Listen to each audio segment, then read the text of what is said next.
مفتی صاحب آپ کے لطیفوں اور قصوں کی کثرت، گستاخ سیاست دانوں کی بیجا تعریفیں اور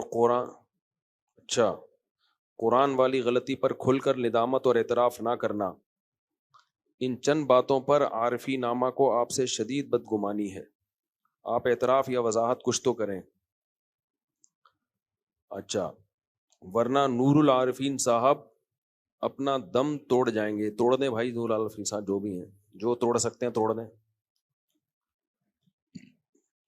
کون سے گستاخ سیاست دان کی میں نے حمایت کی ہے بھائی؟ اور پہلی جملہ کیا تھا؟ قصوں اور کہانیاں، تو جو بھی قصے کہانی ہوتے ہیں کوئی سبق کے لیے ہوتے ہیں، بلا وجہ کوئی شو تو نہیں ہو رہا ہوتا یہاں پہ۔ پورا 1-1.5 گھنٹے کا بیان ہوتا ہے، اس میں چند لطیفے آ جاتے ہیں جو کوئی موٹیویشن کے لیے ہوتے ہیں، وہ تو اچھا ہے، اس سے فائدہ ہوتا ہے لوگوں کو۔ اور باقی جو بات ہے وہ قصے کیوں دوبارہ چھیڑ رہے ہیں؟ اس پہ پوری وضاحت دی، میں 1 گھنٹے کا کلپ بھی ریکارڈ کروا دیا میں نے، اور اس پہ پوری وضاحت دے دی، تو ختم ہو گئی بات۔ پھر بھی کسی کو چھیڑنا ہے تو چھیڑ